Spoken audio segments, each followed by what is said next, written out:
मैंने हमेशा महातांत्रिक पीठ कामाख्या कामेश्वरी का यही अपने सारे पुराने वक्तव्यों में कहा गया है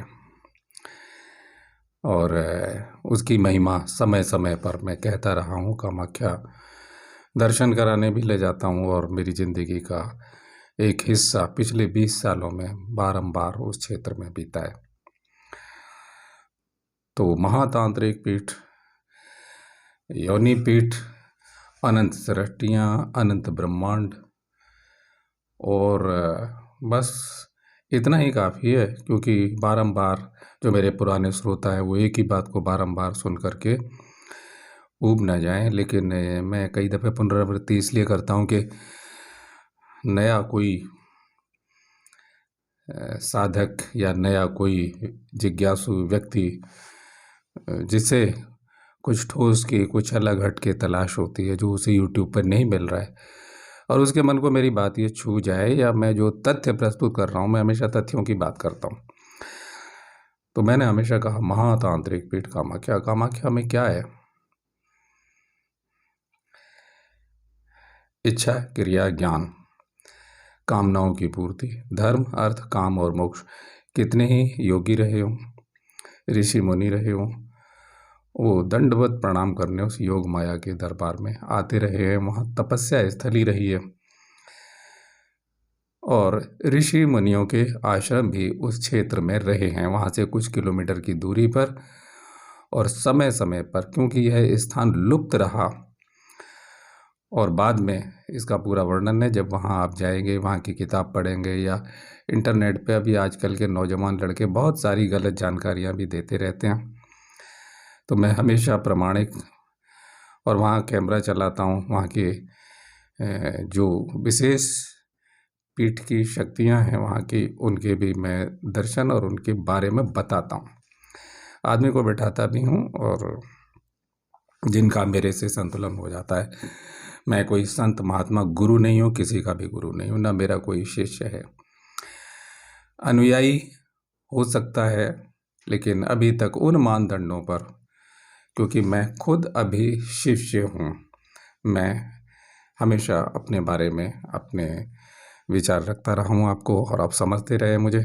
अब मैं आज बदल रहा हूँ, आपको समझा रहा हूँ। महातांत्रिक पीठ खाटू के श्याम बाबा का केंद्र, जिस स्थान पर वो विराजमान है। तो आप कहेंगे कैसे? थोड़ा विचार कीजिएगा, दृष्टि खोलिएगा, उस दृष्टि को देखिएगा, चिंतन कीजिएगा। जिसे धर्म, अर्थ, काम, मोक्ष चाहिए, धन चाहिए, संसाधन चाहिए जीवन के, वो वहाँ जा कर के जो नए साधक है, मार्ग ढूंढ रहे हैं, तो क्योंकि आजकल पर्यटकों ने, मैं हमेशा कहता हूँ कि पीठ स्थान को दूषित कर दिया, शक्ति केंद्रित हो गई है, वो तरंगें बहुत सिमट गई हैं और अनेक जो पीठ हैं वह अन्य 9 महाविद्याओं के वो भी केंद्रित हो गए हैं। और शास्त्रों के वचन में सुना चुका हूँ। मैं आता हूँ मूल रूप से। महातांत्रिक पीठ खाटू के श्याम बाबा।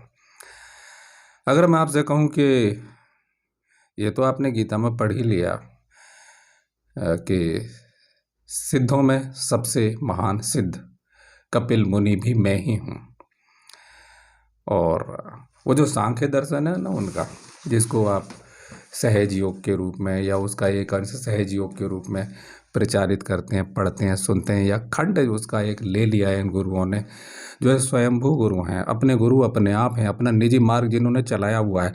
जो शक्तिहीन लोग हैं, तो वो सांख्य योग भी अनंत शक्तियों से संपन्न होता है, आदमी को शक्ति रूप बना देता है। उसकी चेतना कहाँ है? वो शरीर वहाँ है, लेकिन वहाँ अगर ढूंढोगे तो अनंत शक्ति होंगी, वो अष्ट सिद्धियाँ वहीं होंगी। वो कोई बाहर से नहीं है, कोई व्यक्ति नहीं है, 8 सिद्धियाँ कोई व्यक्ति नहीं है, वो स्वयं उसकी इच्छा शक्ति का विकास उस रूप में परिणित हो जाएगा, उसकी क्रिया शक्ति का विकास उस रूप में परिणित हो जाएगा, उसकी ज्ञान शक्ति का विकास उस रूप में परिणित हो जाएगा। सिद्ध योगी क्या है? सिद्ध योग की पराकाष्ठा क्या है? यूं तो गुजरात वाले दशरथ बापू डंके की चोट पर बोर्ड लगाते हैं, सिद्धि योगी दशरथ बापू। और एक और सोनाड़ा खेतला राजस्थान का है, वहाँ मैंने पहले वीडियो बनाया था। जो उनके परम भक्त हैं कि भारत में सर्वश्रेष्ठ ये फूवराम जी हैं, और अगले दिन मैंने उनका इंटरव्यू लिया। वहाँ गर्मा गर्मी की नौबत आ गई। और आखिर में, क्योंकि मैंने कभी भी आत्म प्रशंसा या अपने बारे में तो कोई शब्द बोला ही नहीं है, ढूंढ लीजिए 100 वे जो हैं, बस आखिर में मुझे कहना पड़ा कि आँख मिलाइए। आँख क्या मिलाइए, मैंने कहा चाहे आप वो समझ लें कि भाई आँख दिखा के मैं चला गया उन्हें, और वो लोग खड़े हो गए गर्मा गर्मी। ये मैंने दूसरी साइडों पे डाला हुआ है वर्णन थोड़ा सा, क्योंकि आत्म प्रशंसा किसी भी रूप में की जाए, लेकिन ये मजबूरी है, क्योंकि उस जगह से जो व्यक्ति बिल्कुल अनन्य भक्त और यह मानते हुए कि 80 गुरु जिसने देख लिए हों और करीब कितनी शक्तिपात दीक्षाएं, झूठी दीक्षाएं भी ग्रहण कर ली, और फिर वो उनके शब्द जाल में, उनके वाक जाल में फंस गया हो। इस दुनिया में गुरुओं की परीक्षा बहुत कठिन है महाराज। तो खैर, इसलिए ऋषियों के मार्ग पे चलना पड़ेगा। ऋषि परीक्षण करते हैं। गीता परीक्षण करेगी कि विराट स्वरूप दिखाइए। प्राणों का प्राणम में हवन हुआ तो आपका मेडिकल टेस्ट करेंगे हम। आप वाकई शरीर से गए कितने घंटे के लिए, कोई थोड़ी देर के लिए सांस नहीं रुकनी चाहिए। और फिर वाकई आप कहीं से कोई वस्तु उठा के ला सकते हैं, कुछ प्रभावित कर सकते हैं, नहीं तो चुप बैठिए भाई। काहे को सिद्धि योगी घोषित कर रहे हो। एक डोंगी बाबा है, गेरुए कपड़े धारी, करीब 20 लोग मेरे को, उसे भी सुनते हैं, उसे भी बड़ी गलती कर दी उसने, नाम ले दिया कुछ लोगों। वैसे वो स्वयं गुरु कहता है मेरे गुरु ने मुझे, अब क्योंकि अपनी अस्मिता को बचाने के लिए जो पक्की चेलियां हैं वो छोड़ के ना भाग जाए। आप ज़्यादा समझदार हैं, ठीक है।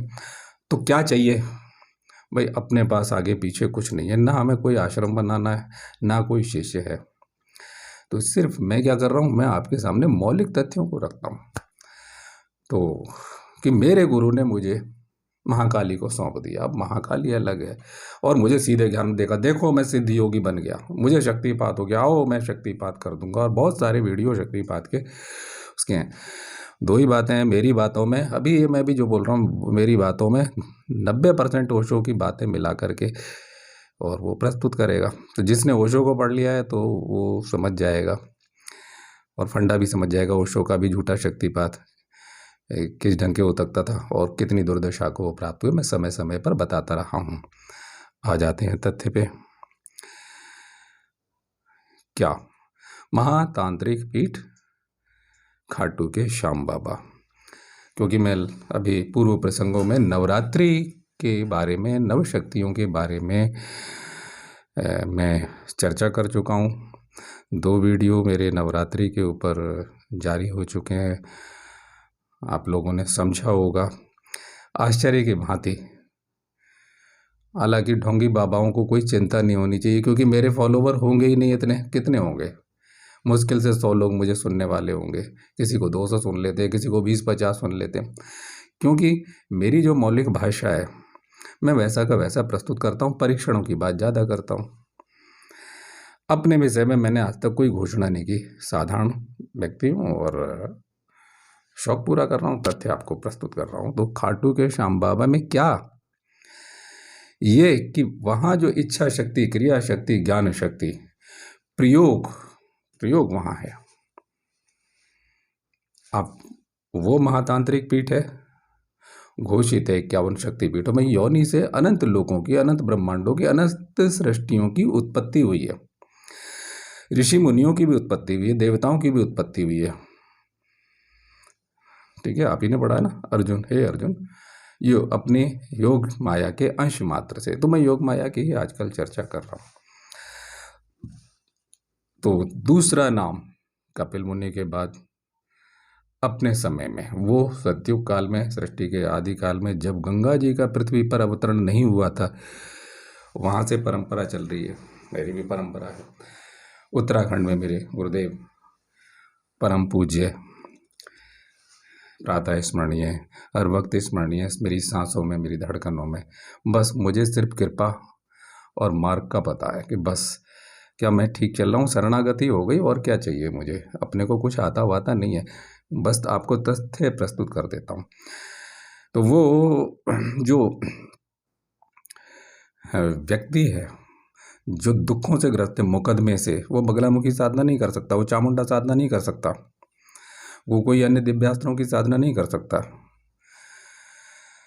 या कर रहा है तो कुछ फल की प्राप्ति नहीं हो रही है, अकेले ही लगा हुआ है, कहीं से पढ़ के सुन के टक्करें मार रहा है, घोर संकटों से, शत्रुओं से घिर गया, मुकदमे से घिर गया है, आर्थिक संघर्ष है, लेकिन पूर्व जन्म के संस्कार वश वो साधना भी करता है, बैठा हुआ है, कुछ गुरुओं से झूठी दीक्षा ले लिए तो असंतुष्ट है, वो व्यक्ति, उसके लिए खाटू के श्याम बाबा एक महत्वपूर्ण और प्रमाणिक स्थान है।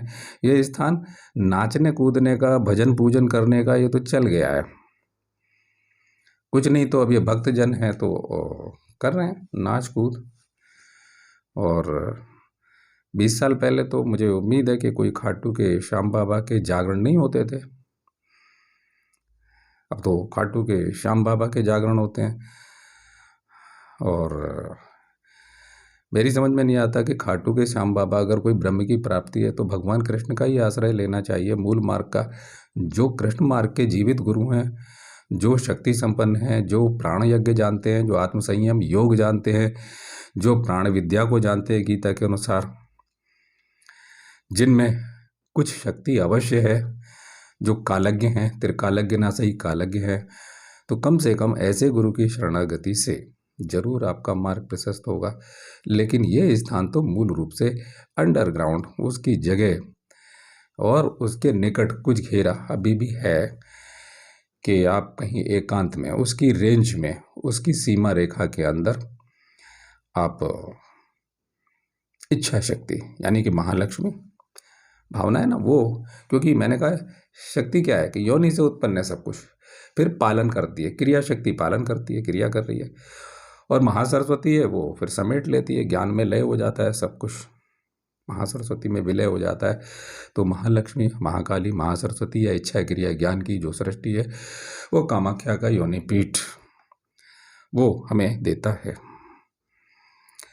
वो हमें आशीर्वाद देती हैं, वहाँ की तरंगे वरदान देती हैं, और गुरु कृपा और मार्ग और प्रशस्त और उनमें रहस्यमय जो स्थान है, वहाँ के जो स्थानों को जानता है तो उसका तो कल्याण ही होना जरूरी है।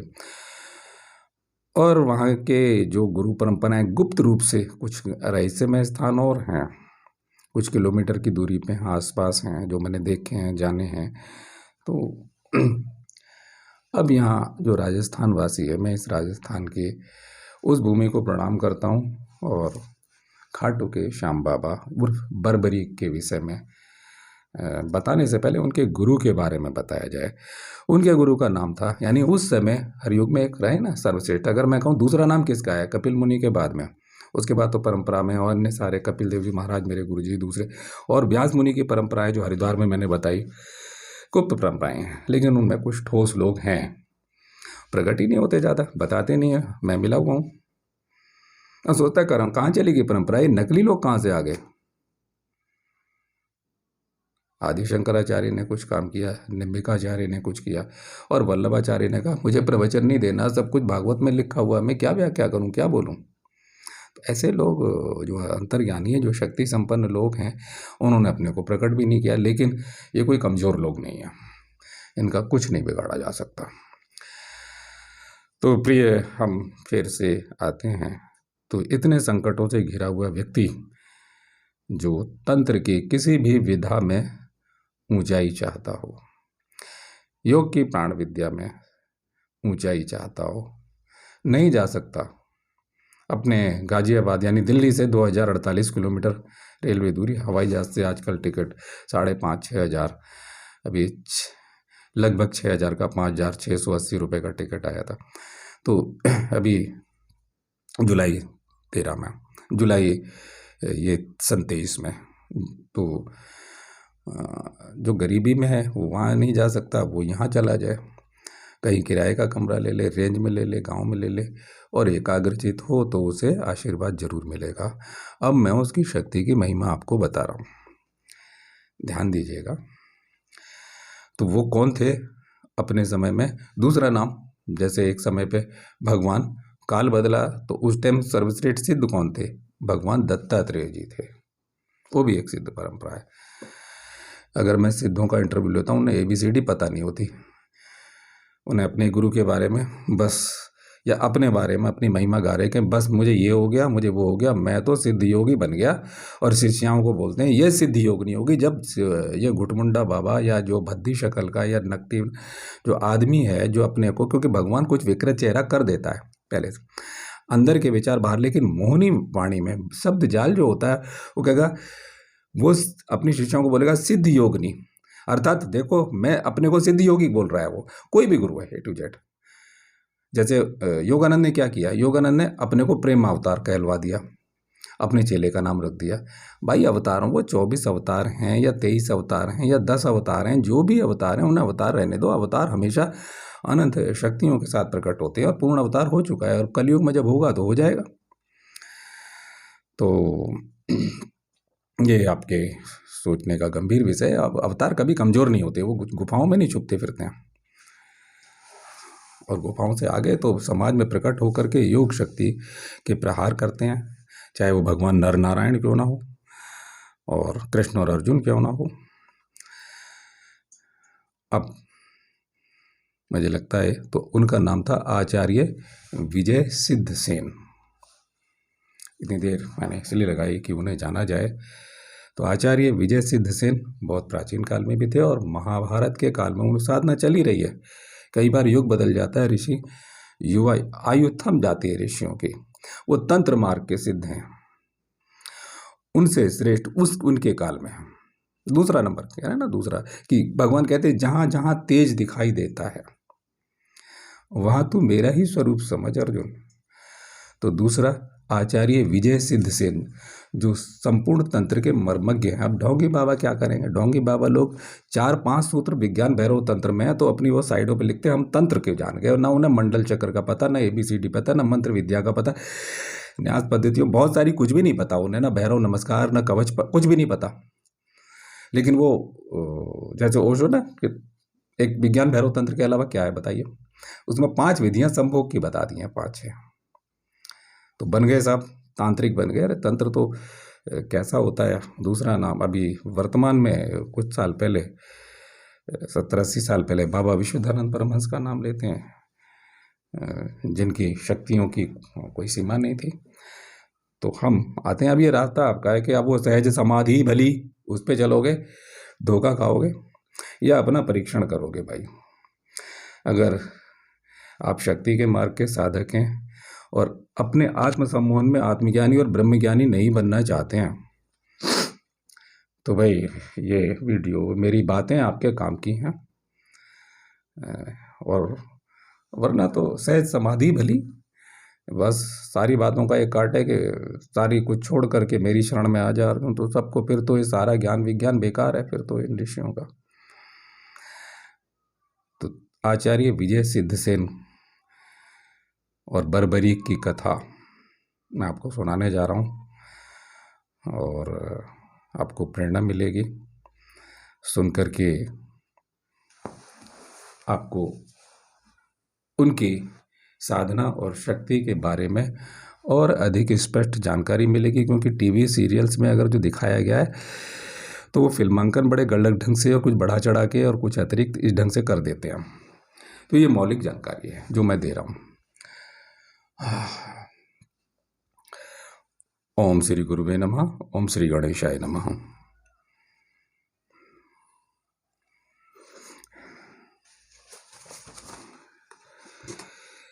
ये मैं गीता प्रेस गोरखपुर का कल्याण अंक से, और इसमें जो अंश हैं वो विष्णु पुराण के अंश भी हैं और स्कंद पुराण के अंश भी हैं, और महाभारत तो है ही है,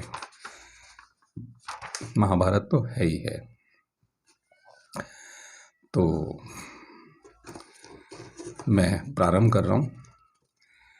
भारतवर्ष की यह पावन धरित्री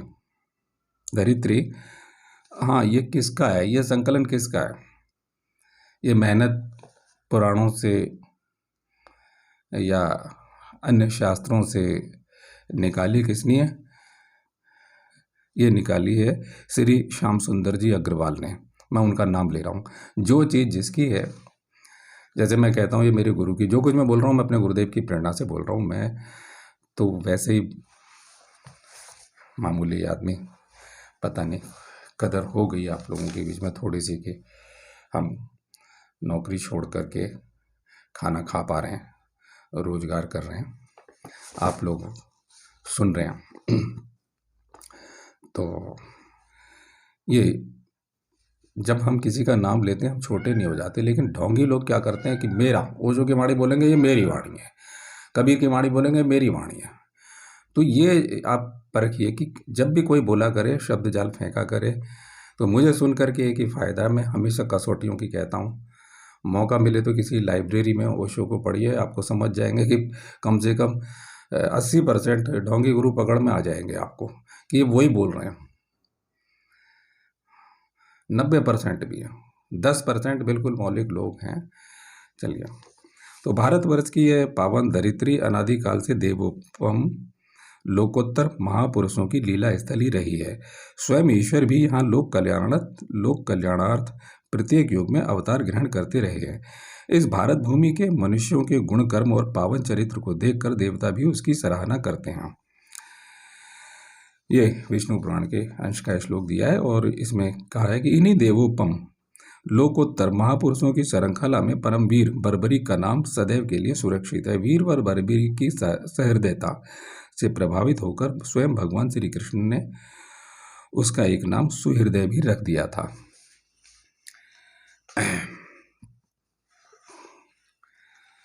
तो श्री कृष्ण अवतार के पूर्व पृथ्वी पर हिंसा, अन्याय, परपीड़न, परधन हरण आदि की प्रवृत्तियां अपनी चरम सीमा पर पहुंच चुकी थीं। अन्यायियों के अत्याचार से पृथ्वी कराह रही थी। परिस्थितियों की यह भयावहता देख करके देवता, ऋषि मुनि, यक्ष, गंधर्व तथा किन्नर सभी बहुत चिंतित हो उठे। अंत में सुमेरु पर्वत पर एकत्र हो वे सब पितामह ब्रह्मा जी को आगे करके साधु परित्राण करता सर्वोद्धारक भगवान श्री विष्णु की स्तुति करने लगे।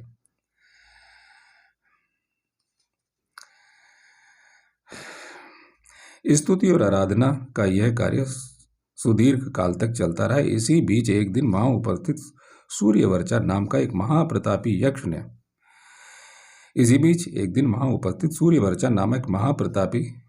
यक्ष ने अपने बल और शक्ति के अभिमान से प्रमत्त होकर ब्रह्मा जी से कहा, स्तुति और प्रार्थना से पृथ्वी का भार दूर हो पाना संभव नहीं है। आप लोग इस कायरतापूर्ण स्तुति प्रार्थना के मिथ्या जाल भ्रम जाल में पड़कर अपना अमूल्य समय व्यर्थ नष्ट कर रहे हैं। पृथ्वी का भार स्तुति से नहीं, पौरस से दूर होगा। मेरे रहते किसी अन्य की अर्चना प्रार्थना की कोई आवश्यकता नहीं है। आप लोग मुझे पृथ्वी पर जाने की अनुमति प्रदान करें, मैं क्षण मात्र में वहां के सारे अत्याचारियों को मृत्यु के मुख में भेजकर पृथ्वी का सारा भार दूर कर दूंगा।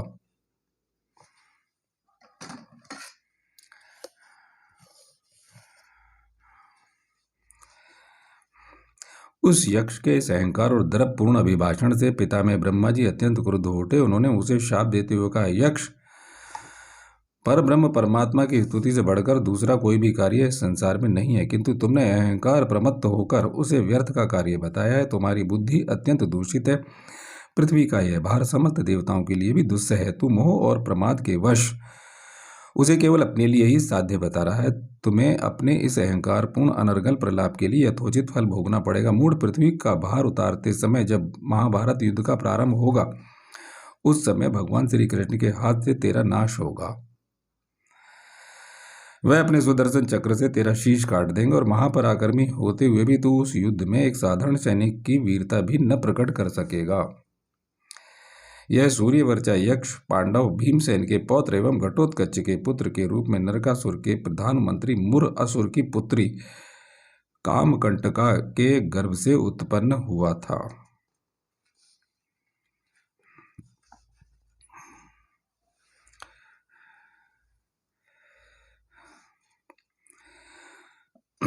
मुरासुर की पुत्री का नाम आपने देखा हो शायद सीरियल भी, कि मौरवी उसका नाम था, घटोत्कच की पत्नी का, और बड़ी मायावी और बड़ी शक्तिशाली थी। अलग प्रसंग है वो। तो ऐसे माता पिता के योग्य बच्चे ही होंगे। बालक बर्बरीक जन्म लेते ही युवावस्था को प्राप्त हो गया था। उसने तत्काल अपने माता पिता को प्रणाम करके कहा, बालक के आदि गुरु माता पिता ही होते हैं, अतः आप दोनों के द्वारा दिए गए नाम को मैं ग्रहण करना चाहता हूं। तब घटोत्कच ने कहा, पुत्र तुम्हारे बाल बर्बराकार अर्थात घुंघराले हैं, इसलिए तुम्हारा नाम बर्बरीक होगा। अब नामांकन का भी आपको पता चल गया। बस तुम अपने कुल का हर्ष बढ़ाने वाले होगे। अब तुम्हारे लिए जो परम कल्याणमय वस्तु है उसे हम द्वारिकापुरी चलकर भगवान श्री कृष्णचंद्र से पूछेंगे। तत्पश्चात घटोत्कच बर्बरीक को साथ लेकर द्वारिकापुरी पहुंचा। वहां यदुवंशियों की सभा में उग्रसेन, वसुदेव, सात्यकी, अक्रूर, बलराम आदि श्रेष्ठ पुरुषों का अभिवादन करते हुए उसने पुत्र सहित श्री कृष्ण भगवान के चरणों में मस्तक झुकाकर प्रणाम किया। भगवान श्री कृष्ण ने दोनों को उठाकर हृदय से लगा लिया और आशीर्वाद देकर अपने पास बैठाते हुए पूछा, पुत्र कहो, सर्वत्र कुशल तो है ना? यहाँ तुम्हारे आगमन का प्रयोजन क्या है? घटोत्कच ने कहा, प्रभु आपकी कृपा से मुझे चारों ओर से कुशल है। यह मेरा पुत्र बर्बरीक आपसे कुछ प्रश्न पूछना चाहता है। इसी प्रयोजन से इसे साथ लेकर मैं आपकी सेवा में उपस्थित हुआ हूँ। भगवान श्री कृष्ण ने बर्बरीक की ओर स्नेह से देखते हुए कहा, वत्स, तुम्हें जो जो प्रश्न पूछने की इच्छा हो बिना किसी उद्वेग और संकोच पूछो। तत्पश्चात बर्बरीक ने अपने मन, बुद्धि और मंत्राकरण को एकाग्र करके भगवान श्री कृष्ण के चरणों में प्रणाम करके पूछा, प्रभु संसार में उत्पन्न हुए जीव के कल्याण का साधन सर्वोत्तम उपाय कौन सा है? इस विषय में लोग विभिन्न प्रकार का मत देते हैं। कोई धर्म को, कोई दान को, कोई दम को, कोई तपस्या को, कोई द्रव्य को, कोई भोगों को तथा कोई मोक्ष को श्रेय कहता है। इस कारण मैं किसी निश्चित निष्कर्ष पर नहीं पहुंच पाता। ज्ञानियों में श्रेष्ठ गोविंद, इस श्रेयों में किसी एक श्रेय को आप मेरे लिए सुनिश्चित करके कृपया बताने की कृपा करें, और जो मेरे लिए, मेरे कुल के लिए सभी प्रकार से कल्याणकारी हो। बर्बरीक का प्रश्न सुनकर भगवान कृष्ण ने कहा, पुत्र, प्रत्येक वर्ण के लिए अलग अलग श्रेयों का विधान किया गया है। ब्राह्मण के लिए इंद्रिय संयम, तप और स्वाध्याय को उत्तम बताया गया है। क्षत्रियों के लिए बल की साधना सर्वोत्तम बताई गई है। दुष्टों का दमन करने और साधुओं के संरक्षण का कार्य क्षत्रियों का प्रथम कर्तव्य है। ये दोनों बल से ही संभव है। वैश्यों के लिए पशुपालन और कृषि कार्य का विधान है। शूद्रों के लिए द्विजातियों की सेवा श्रेयकर बताई गई है। द्विजातियों की सेवा श्रेयकर बताई गई। तुम श्रेष्ठ क्षत्रिय कुल में उत्पन्न हुए हो, अतः ऐसी अपार शक्ति की प्राप्ति के लिए साधना करो जिसकी कोई तुलना ही न हो। ऐसी अपार शक्ति प्राप्त करके तुम दुष्टों का दमन और साधु पुरुषों का उपकार करो। ऐसा करने से तुम्हें यश, कीर्ति और स्वर्ग की प्राप्ति होगी।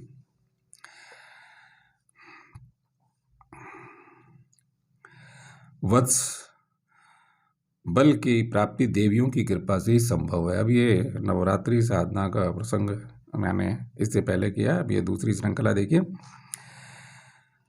अतः तुम्हें बल प्राप्ति के प्रयोजन से देवियों की आराधना करनी चाहिए। बर्बरीक ने पूछा, भगवान मैं किस देवी की कहाँ और कैसे आराधना करूं? बर्बरीक के पूछने पर भगवान श्री कृष्ण ने कहा, वत्स, गुप्त क्षेत्र के नाम से प्रसिद्ध महिसागर संगम नाम का एक उत्तम तीर्थ है जहां 9 दुर्गा का निवास है। तुम वहीं जाकर उनकी आराधना करो, तुम्हें अपने अभीष्ट फल की प्राप्ति होगी। भगवान के इस आदेश को भक्ति भाव से सिरोधार्य करके बर्बरीक उन्हें तथा अपने पिता घटोत्कच एवं वहां उपस्थित सभी श्रेष्ठ सभासदों को प्रणाम करके सबकी अनुमति से गुप्त क्षेत्र चला गया। गुप्त क्षेत्र पहुंचकर बर्बरीक एक निष्ठ भाव से 9 दुर्गा की उपासना में तल्लीन हो गया। 3 वर्षों की अनवरत आराधना के अनंतर देवियों ने प्रसन्न होकर उसे प्रत्यक्ष दर्शन देते हुए कहा, धीर साधक वत्स बर्बरीक, हम तुम्हारी तपस्या से संतुष्ट हैं। अब तुम्हारे पास ऐसा अमोघ बल होगा जो तीनों लोकों में किसी के लिए भी दुर्लभ है। तुम कुछ समय तक अभी यही निवास करो। कुछ दिन बाद यहाँ मगध देशीय ब्राह्मण विजय का आगमन होगा। विजय, जिनका मैंने अभी नाम लिया, आचार्य विजय सिद्ध सेन। उनके संपर्क से तुम्हारा अत्यधिक कल्याण होगा।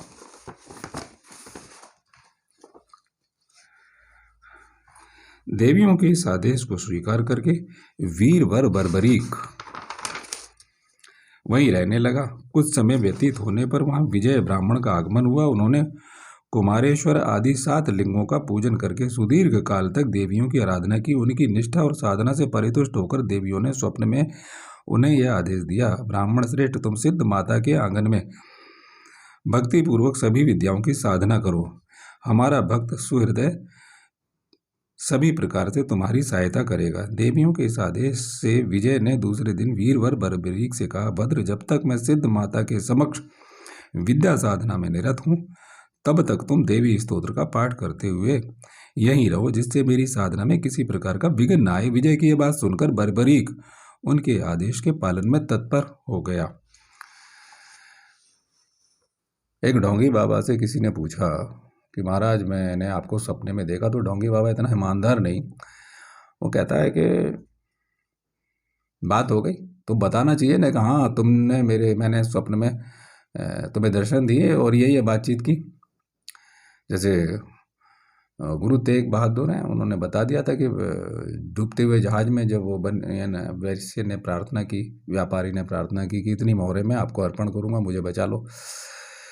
तो ये चालाकी भरे, मक्कारी भरे जवाब होते हैं गुरुओं के, और ढोंगी गुरुओं के पक्के होते हैं। तो जब भी कभी कोई आप सपना देखें तो भाई खुद का परीक्षण करें, जो दृश्य देखा गया है क्या वाकई वो हूबहू वैसा होने वाला है या ऐसी कोई प्रेरणा है। तो हमारे तंत्र शास्त्र में स्वप्नेश्वरी सिद्धि है, और जिसको वाकई प्राण बल, उदान प्राण जय होता है, स्पर्श भी हो गया हो तो उसे दीवार के पार या होने वाली घटना ज्यों की त्यों दिख जाएगी। तो ये परीक्षण है। ये पतंजलि कहते हैं, ये गैरवन ऋषि कहते हैं, ये स्वर शास्त्र कहता है जो परीक्षण वाले हैं कि भाई हम आत्म सम्मोहन में झूठा ना मान ले कि हम ब्रह्मज्ञानी हो गए, आत्मज्ञानी हो गए। तुम इतने भी नहीं कर पाते, अपने को मान लेते हो हम सिद्ध योगी या सिद्ध योगिनी हो गए। हवा में उड़ते फिरो, कल्पनाओं में जीते फिरो। पुलिस घसीटती है, पुलिस पीटती है तो तुम्हें पता नहीं चलता, और कब दुर्दशा को प्राप्त हो जाओगे ये समय का मीटर है। आज जो मौज मस्ती ले रहे हो भगवान के नाम पर, सन्यास भगवान के नाम पर होता है। तो असली सन्यासियों को प्रणाम करते हुए, असली कुछ लोग ऐसे हैं जो साधना नहीं कर रहे लेकिन हम लोगों की रक्षा के लिए, सनातन धर्म की रक्षा में तत्पर है, उनको भी प्रणाम करते हुए मैं भी कुछ मौलिकताएं प्रस्तुत कर रहा हूँ। बहुत सारी मिलावटें आ गई हैं, बहुत सारे स्थान ऐसे हम पीरों को पूजने लग गए हैं, पता ही नहीं है। मैंने बताया था कि 9 गजा पीर क्या होता है, 9 गज का घेरा है, किस किस तरह से उन लोगों ने बलात्कार किए हैं। तो ये मैं समय समय पर बोलता रहा हूँ, और आप आज भी चेतते नहीं हैं। तो भाई आध्यात्मिक शक्ति की किरणें आपसे प्रकट होनी चाहिए, जीवन सुखी होगा। कुछ भी नहीं तो ये जो स्वप्न है, स्वप्न में भी अगर आपको किसी को रास्ता मिल जाता है तो परीक्षण कीजिए। नहीं तो मान लीजिए कि ये झूठी कल्पना है, हमने जो देखा, हमने जो सोचा वो हमारे सपने में आ गया, सपना झूठा है।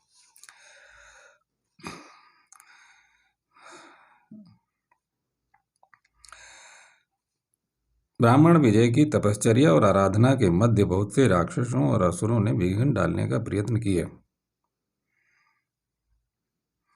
किंतु वे सबके सब बर्बरीक द्वारा मार डाले गए। एक दैत्य ने अद्भुत माया का आश्रय लेकर स्वयं दिगंबर सन्यासी के रूप में प्रकट होकर के कहा, अरे यह तो बड़े अनर्थ का काम हो रहा है।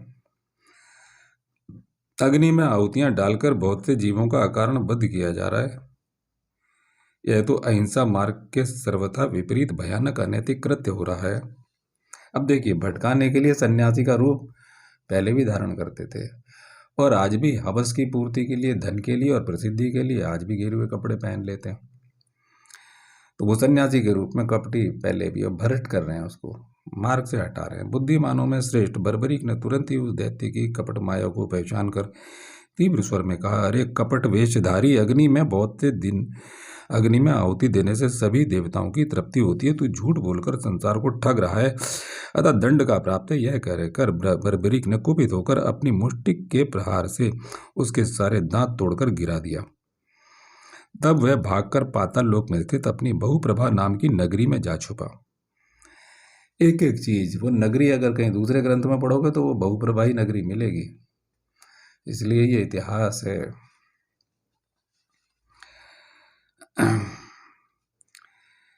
बर्बरीक भी तक्षण वहां जा पहुंचा और वहां उस दैत्य के सहायक पलाशी नाम वाले राक्षसों ने करोड़ों की संख्या में एकत्र होकर चारों ओर से बर्बरीक को घेर लिया, किंतु महाबली बर्बरीक ने उन्हें क्षण मात्र में ही परास्त करके काल के गाल में पहुंचा दिया। उन दैत्यों के संहार से नागराज वासुकी को बड़ी प्रसन्नता हुई और उन्होंने अपने कुल बंधुओं और सहायकों सहित उपस्थित होकर बर्बरीक से कहा, वीरवर, इन दुष्ट दैत्यों ने अपने भयानक अत्याचार से हमारे कुल के लिए भीषण विपत्ति उपस्थित कर दी थी। हमें पाताल लोक छोड़कर अन्यत्र भाग जाने को विवश कर दिया था। आज आपने इनका समूल संहार कर दिया और हमारा जीवन निष्कंटक बना दिया है। आप हम लोगों से कोई मनोवांछित वर मांग लीजिए, हम लोग आपका अभीष्ट सिद्ध करना चाहते हैं। बर्बरीक ने कहा, नागराज, यदि आप प्रसन्न होकर मुझे वर देने की इच्छा रखते हैं तो मैं आपसे यही वर मांगता हूं कि विजय ब्राह्मण सभी प्रकार की बाधाओं से विमुक्त होकर सिद्धि को प्राप्त करें, जीवन के संकटों से निर्विघ्न आगे बढ़ जाना हमारी मृत्यु तक की यात्रा में, और अध्यात्म के मार्ग में, ब्रह्म शक्ति के मार्ग में प्रवृत्त होना, इसके लिए शक्ति की आवश्यकता है। अब आपको भटकाने वाले लोग सहज समाधि भली या अन्य तरह से प्रलोभन दें तो जीवन आपके हाथ से निकल जाने वाला है। संपूर्ण मार्ग, मैंने कई बार कहा कि जहां खड़े हैं प्रत्येक तत्व से हम ब्रह्म में प्रवेश कर सकते हैं।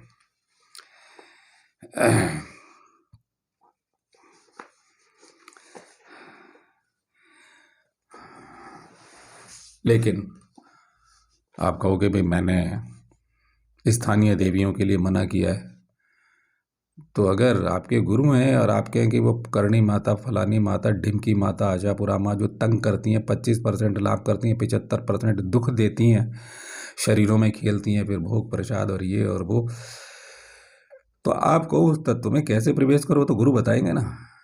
तब वो देवी विलय हो जाएगी, क्योंकि उसकी उत्पत्ति भी कहीं से हुई है। नहीं तो वो तो संसार से जुड़ी हुई है, वासनाओं से जुड़ी हुई है। अच्छा, मेरे को ये नहीं किया, लो तुझे बीमार डाल देती हूँ। आज खुश हो गई, डॉक्टर की दवाई नहीं लगी, अब लग जाएगी। चमत्कार दिखा दिया, उसके बाद परेशान किया। तो ये सब होता है, और लोग घर में ये जो भूपा भूपी हैं स्थापना करवा देते हैं, और इन सब देवियों की, स्थानीय ग्राम्य देवियों की स्थापना घर से बाहर ही पूजा जाता है, घर में नहीं लाया जाता। मैंने अनेक बार कहा है। तो ये इससे भी प्रेरणा ले, विराट शक्ति का साधन करते हैं बर्बरीक, आपको भी विराट शक्ति का साधन करना चाहिए और अपने योग्य, अपने मार्ग का हमेशा गुरु तलाशना चाहिए। एक ढोंगी बाबा कहता है, भाई आरंभ तो करो, गुरु मिल जाएंगे। नहीं है, कई दफे बिना गुरु के फेफड़े खराब हो जाएंगे, बिना गुरु के आपकी दिक्कतें, मरणासन हो जाएंगे। आप प्राणायाम करिए बिना गुरु के, मर जाओगे, नसें फट जाएंगी, गुरु कृपा से हो जाएगा। तो सावधान रहिए, बातों में, शब्द जाल में फंसना, जीवन से भटक जाना बहुत कम समय बचा हुआ है आध्यात्मिक व्यक्ति के लिए जो पीड़ा से जी रहा है। मैंने कुछ पीड़ाग्रस्त लोग देखे हैं। और विनोद कुमार हाइपोथेसिस जी, आपने एक बड़ी लंबी चिट्ठी लिखी, अपने अनुभव लिखे हैं जो मैंने एक नज़र देख लिए हैं। लेकिन मैं ये कहना चाहूँगा आपसे कि अगर वो उसे शक्ति का परीक्षण और काल ज्ञान की तुलना में तोलिए, मेरा अधिकार नहीं, मैं किसी को हतोत्साहित नहीं करता हूँ, आपका उत्साह छीण नहीं करता हूँ, लेकिन ये जरूर कहूँगा उसे परीक्षण की कोटि में कसिए, क्योंकि जब भी कोई अनुभव होगा आपकी सांसें, धड़कनें बंद हो जाएंगी पूर्णतया। कोई चेकअप करे, और आप शक्ति के क्षेत्र में चले जाएंगे। वहाँ से तो साधना प्रारंभ है। वो हो सकता है आपको, लेकिन इतना आपकी बातों से अवश्य लगता है, आपने पहले भी कुछ टिप्पणियाँ की हैं, आप दूसरे बाबाओं को, अंट संट बाबाओं को भी सुनते रहे हैं, तो अनुभव आपको काफ़ी हो चुका है कि जरूर आपको कुछ पूर्व जन्म का संस्कार आपका है, आध्यात्मिक व्यक्ति तो हैं।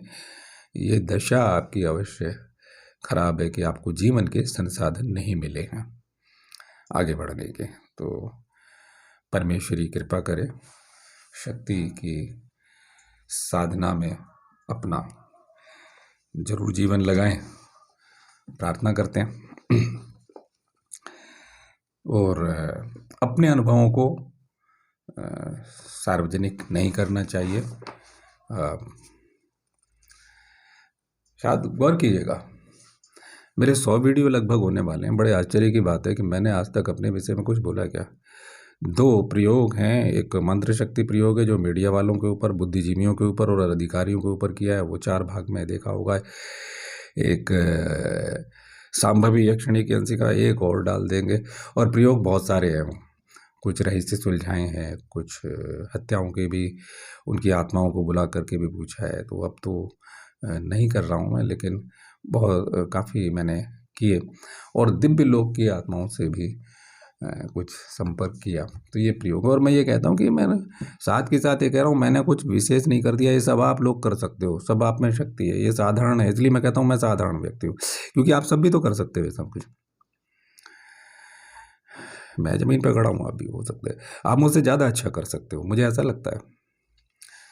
मैं तो ज़िंदगी की ABCD शुरू की है, कुछ ज़िंदगी में दूसरी चीज़ों में भी लगा हुआ जी तलाश में।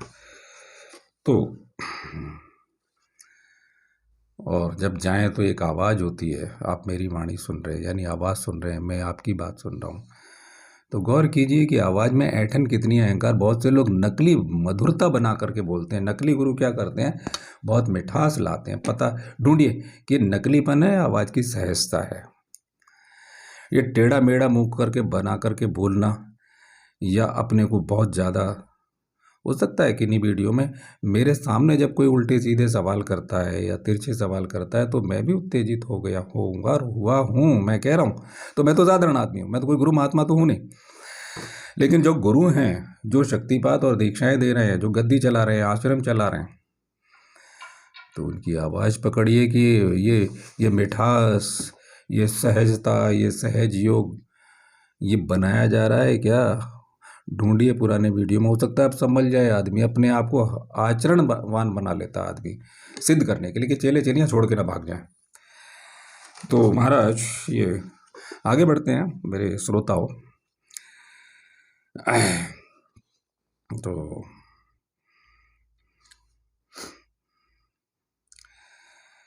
बर्बरीक ने कहा, नागराज यदि आप प्रसन्न होकर मुझे वर देने की इच्छा रखते हैं तो मैं आपसे यही वर मांगता हूँ कि विजय ब्राह्मण सभी प्रकार की बाधाओं से मुक्त होकर सिद्धि को प्राप्त करें। तब नागराज वासुकी और उनके साथ के अन्य नागों ने प्रसन्न होकर एक स्वर में कहा, तथास्तु, ऐसा ही होगा। तत्पश्चात महापराक्रमी बर्बरीक नागों को वह दैत्यपुरी सौंप कर विजय के पास पहुंचने के लिए वापस चल पड़ा। गुफा के उस मनोहारी मार्ग से लौटते समय उसने देखा कि एक स्थान पर कल्प वृक्ष नीचे बहुत सी रूपवती नाग कन्याएं एवं रत्नमय दिव्य शिवलिंग की अर्चना कर रही हैं। यह दृश्य देखकर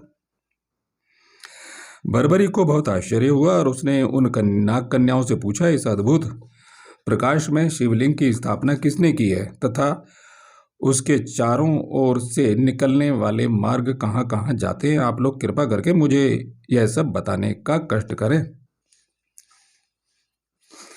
महापराक्रमी बर्बरी की ये बातें सुनकर उन नाग कन्याओं ने कहा, सृष्टि के संपूर्ण नागों के अधिपति भगवान शेष जी ने कठिन तपस्या के बाद यहाँ इस शिवलिंग की स्थापना की है। इस लिंग का दर्शन, स्पर्श, ध्यान और पूजन सभी सिद्धियों को देने वाला है। इस लिंग से पूर्व, दक्षिण, पश्चिम और उत्तर की ओर जाने वाले मार्ग क्रमशः श्री पर्वत, सूर्यपार्क क्षेत्र, प्रभास तीर्थ तथा कुरुक्षेत्र की ओर जाते हैं। पृथ्वी के पवित्र स्थानों की ओर यात्रा करने के लिए इनका निर्माण क्रमशः इलापत्र, करकोटक, ऐरावत एवं तक्षक नाग ने किया है।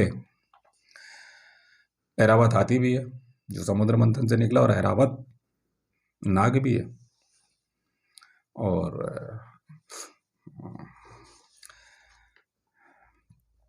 ये सिविल इंजीनियरिंग, निर्माण की विद्या, वास्तुशास्त्र में निपुण है। सबके अलग अलग गुण हैं।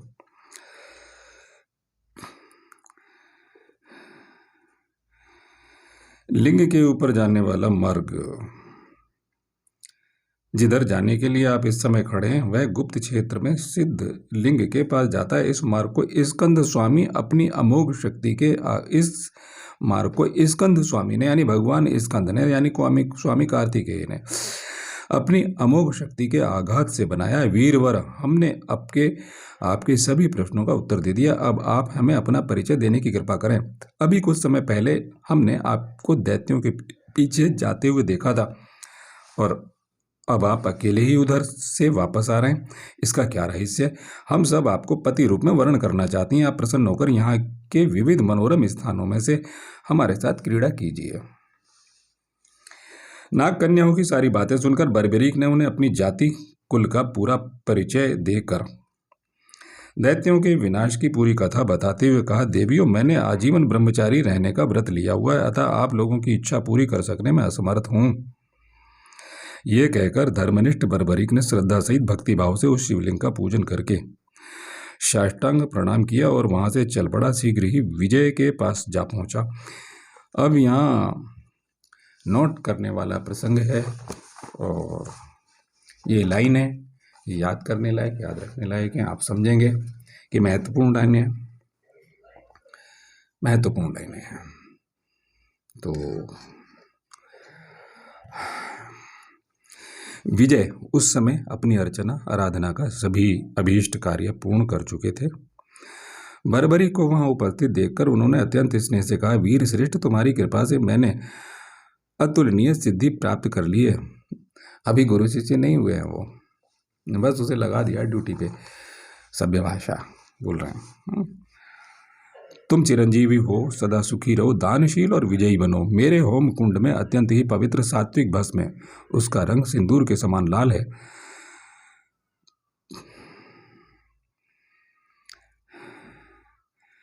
सात्विक भस्म है, उसका रंग सिंदूर के समान लाल है। तुम उसे अपने हाथों में भरकर उठा लो। उस पवित्र भस्म का प्रभाव इतना अमोघ है कि यदि इस युद्ध भूमि में शत्रु के ऊपर छोड़ दिया जाए तो उसका विनाश निश्चित है, चाहे वह साक्षात काल ही क्यों ना हो। ये एक उपमा है।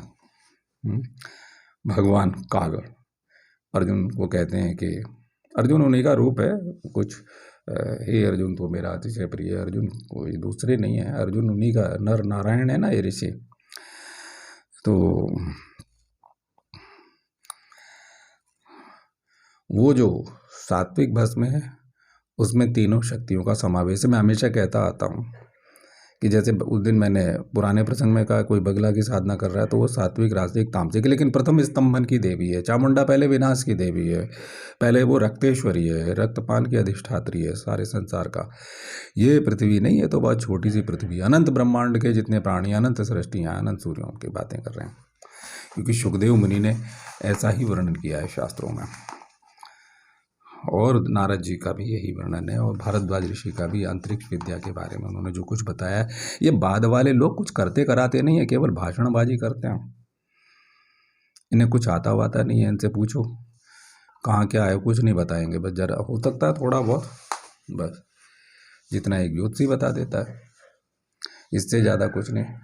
लोगों ने खदेड़ा, ठोका, पीटा, भगा दिया, इसलिए बौद्ध धर्म को भारत से खदेड़ दिया ब्राह्मणों ने, क्षत्रियों ने भी, अन्य जातियों ने भी खदेड़ दिया, तो वो दूसरे देशों में चला गया।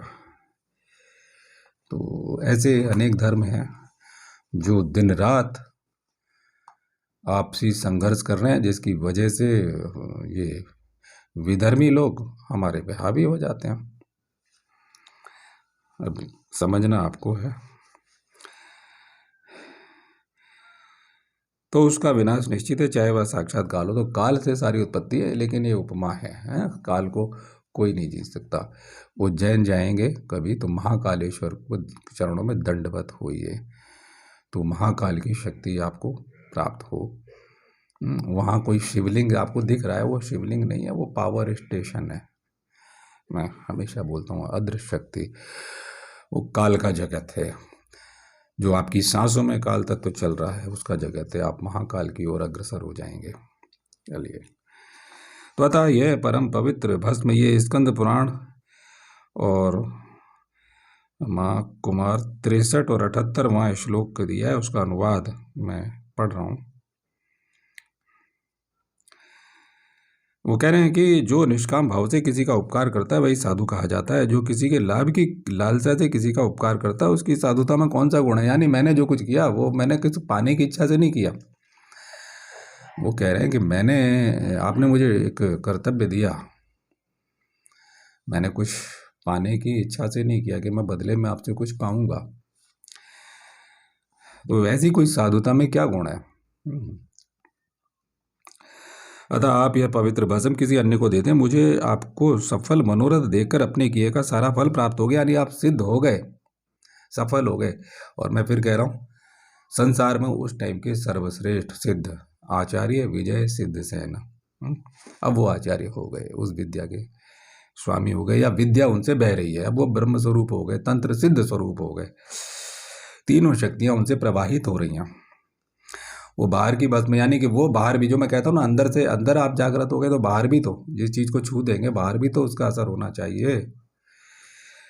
आप चाहते नहीं है, आप कामना नहीं करते कि बाहर में कुछ दिखाऊं, जरूरत भी नहीं है।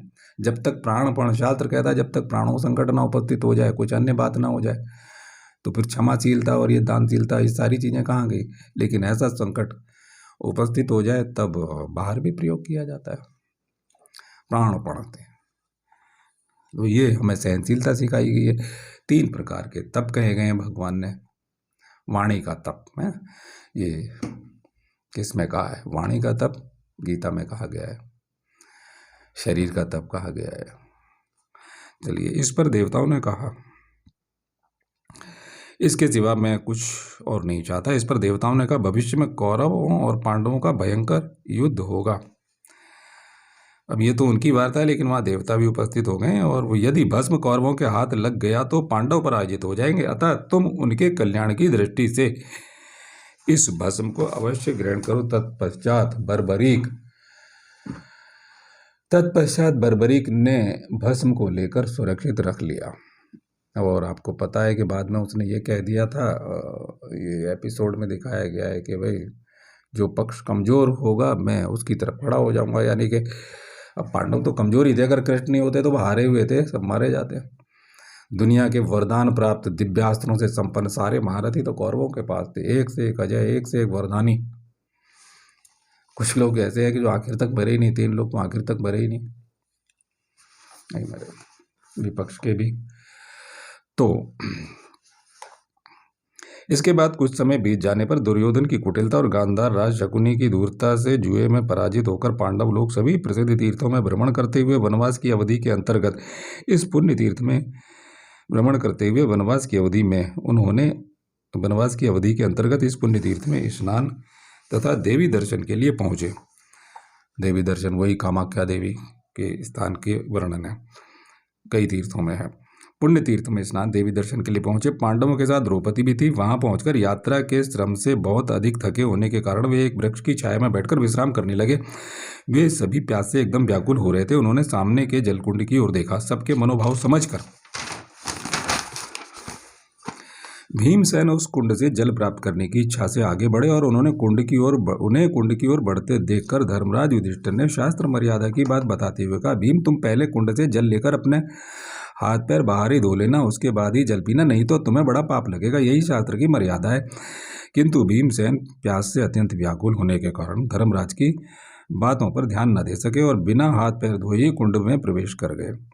अब पहले सरोवरों को, कुंडों को बड़ा पवित्र रखा जाता था। अभी तक गाँव में सरोवरों को, कुंडों को बड़ा पवित्र रखा जाता है, पानी पिया जाता था। अब नल हो गए तो तालाब ही होते थे। सरोवर माने तालाब। तो भीमसेन को ऐसा करते देख महादेवी की सेवा में तत्पर बर्बरीक ने कठोर वाणी में कहा, अरे मूढ़, तुम कैसा अनर्थ कर रहे हो? तुम्हारा कर्म तो बड़ा ही पापपूर्ण है, अमर्यादित है। देवी के कुंड के भीतर हाथ पैर धोकर तुम अपने पूर्ण अविवेक का परिचय दे रहे हो। उस कुंड की पवित्रता के जल से मैं सदा देवी को स्नान कराता हूँ। साधु को कामाख्या में नीचे दुर्गा कुंड है, आज छोटा रह गया, उसमें काई जम गई है। मैं कभी और एक अन्य व्यक्ति और था मेरे साथ, तो उसमें कभी तैर के पार हुआ करते थे। कभी बहुत बड़ा रहा होगा, अगर मैं मान लूँ कि 20 साल पहले भी हो, और उसके पानी को पिया करते थे, हम ऊपर रहते थे। और अब सौभाग्य कुंड है जिसका जल खत्म हो गया है, उसे भरा जाता है, जो कामाख्या के सामने है। ये नव दुर्गाओं का वो दुर्गा कुंड के नाम से। और वहाँ कुक्कुटेश्वर महादेव जो मुर्गी के रूप में, यानी भगवान स्कंद के हाथ में, आपने मुर्गी देखी होगी, मुर्गा देखा होगा, मुर्गा देखा आपने? भगवान स्कंद यानी कार्तिकेय के हाथ में, उनके जो पूरे हाथ हैं अपने, तो आपने उसमें देखा होगा जितने अस्त्र शस्त्र हैं उसमें एक हाथ में मुर्गा भी है। तो कुक्कुटेश्वर महादेव, अब उनका अलग महिमा है। तो ऊपर सिद्धेश्वर महादेव के बारे में मैं वीडियो बना चुका हूँ, देख लीजिए मेरी साइट पे जा करके। वाम मार्ग की साधना, वहाँ यानी प्राणोत्थान की साधना के विषय में मैंने बहुत ढंग से बनाया है, समझाया है, वो उस पर कैमरा चलाया है। और असली साधना से शक्ति उत्पन्न होती है, भी कहा यौवन की स्थिरता होती है। अगर किसी को वास्तव में भैरवी की प्राप्ति हो जाए तो नसीब से, और भैरवी को वो उन सभी ओशो की वाणी न मानते हुए ये मान लें कि, क्योंकि उसे कहेंगे आसन अपने आप लग जाएंगे, तो फिर वो वैसे ही आसन लगेंगे ना, वो तड़प तड़प के मर गए फिर। तो ना वो मंडल चक्र है, ना कुछ और, ना आसन सिद्धि है, ना शरीर सिद्धि है, देह सिद्धि है, ना प्राण सिद्धि है, कुछ भी नहीं है।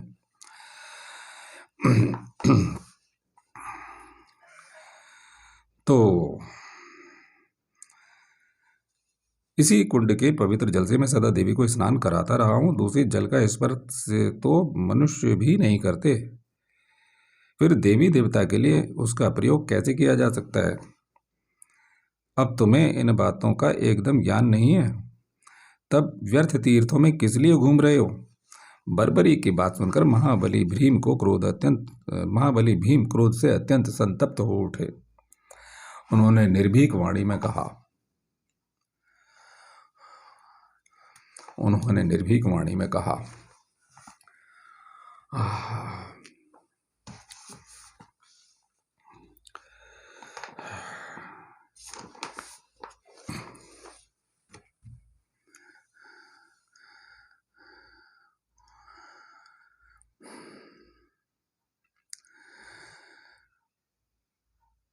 उच्च स्वर में कहा, अरे क्रूर राक्षस, तुम इस प्रकार व्यर्थ प्रलाप क्यों कर रहे हो? जल प्राणियों के उपयोग के लिए भी होता है, तभी शास्त्रों में तीर्थों में स्नान का विधान निरूपित किया गया। अंग प्रक्षालन ही तो स्नान है।